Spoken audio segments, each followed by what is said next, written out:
Selamat pagi Bu Nisita dan teman-teman. Saya perwakilan dari kelompok 6. Kali ini akan membahas kasus mengenai Bitcoin. Sebelum ke pembahasan kasusnya, saya akan memperkenalkan anggota kelompok kami terlebih dahulu. Yang pertama Melisa dengan NIM 19051 sebagai anggota, kemudian Bona dengan NIM 19067 sebagai anggota, kemudian Devon dengan NIM 19068 sebagai penyusun, dan saya sendiri Anjali dengan NIM 19079 sebagai presenter.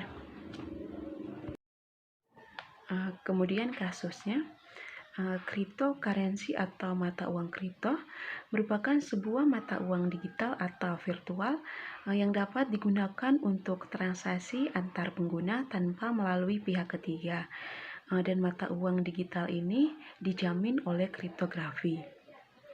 Adapun pencatatan semua transaksi yang dilakukan tersimpan pada blockchain.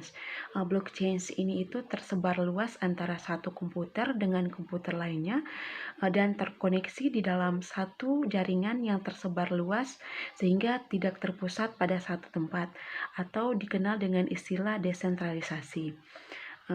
Selain digunakan sebagai alat transaksi, banyak pengguna yang memanfaatkan cryptocurrency ini sebagai instrumen investasi. Hal ini itu disebabkan oleh naik turunnya nilai cryptocurrency. Jika semakin banyak orang yang percaya pada cryptocurrency, maka nilainya akan semakin tinggi. Salah satu jenis mata uang cryptocurrency yang sudah banyak dikenal adalah Bitcoin. Bitcoin ini merupakan sebuah mata uang digital atau uang elektronik yang diciptakan pada tahun 2009. Mata uang ini bisa digunakan dalam berbagai jenis transaksi seperti membeli server internet, membeli produk fashion, dan lain sebagainya. Bitcoin utamanya digunakan dalam transaksi di internet tanpa menggunakan perantara alias tidak menggunakan jasa bank. Tidak seperti mata uang yang lain pada umumnya, Bitcoin tidak bergantung pada satu penerbit utama. Bitcoin menggunakan sebuah database yang didistribusikan dan menyebar ke node-node dari sebuah jaringan P2P ke jurnal transaksi. Berbeda dengan uang yang biasanya disimpan di rekening bank, Bitcoin pada dasarnya disimpan dalam komputer pribadi dengan format file wallet atau disimpan dalam wallet yang disediakan oleh pihak ketiga. Kepemilikannya pun tidak memerlukan identitas alias bisa dimiliki oleh seorang anonim. Karena kepemilikannya yang bisa mengatasnamakan anonim, Bitcoin ini bahkan sering digunakan untuk berbagai metode pencucian uang dan berbagai tindakan kriminal lainnya. Tindakan kriminal tersebut misalnya seperti pendanaan terorisme, pembelian senjata, narkotika, dan sebagainya karena tingkat anonimitas yang luar biasa.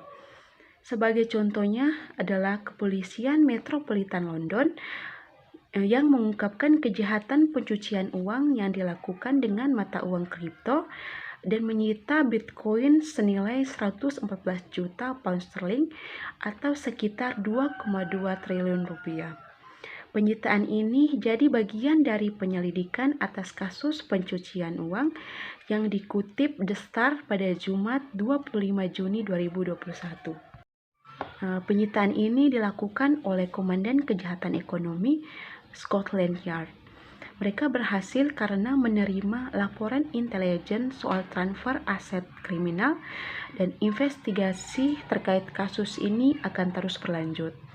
Praktek pencucian uang dengan Bitcoin di Inggris memang cukup banyak.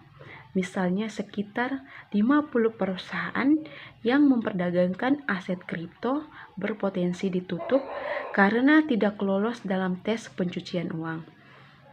Perusahaan yang izinnya dicabut harus segera memberhentikan perdagangan hingga memenuhi standar dan masuk ke dalam daftar resmi. Sementara mereka yang menolak ditutup bisa didenda atau terkena tindakan hukum oleh FCA. Kemudian yang selanjutnya analisis kasus. Kelompok kami menganalisis kelebihan dan kelemahan dari Bitcoin.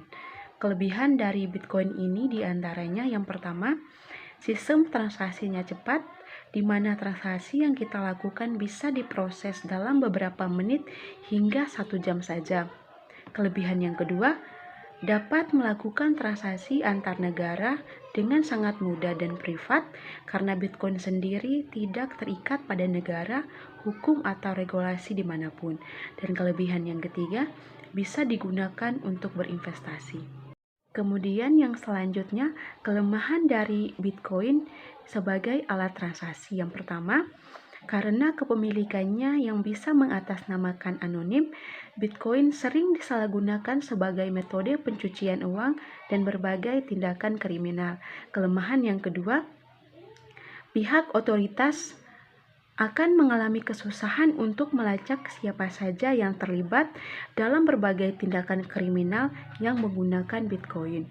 Kelemahan yang ketiga, tidak semua negara di dunia memperbolehkan transaksi menggunakan Bitcoin. Kemudian yang selanjutnya kesimpulan. Munculnya cryptocurrency tentunya merupakan sebuah terobosan baru yang memberikan banyak manfaat bagi penggunanya. Selain dapat digunakan sebagai alat transaksi, cryptocurrency juga dapat digunakan untuk berinvestasi.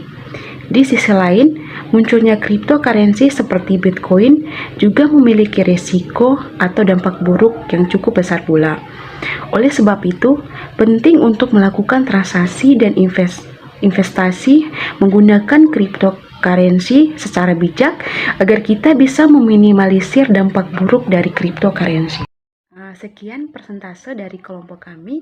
Jika ada salah kata, mohon dimaafkan. Dan bagi teman-teman yang ingin bertanya, silakan langsung menuliskan pertanyaannya di WA Group. Sekian dan terima kasih.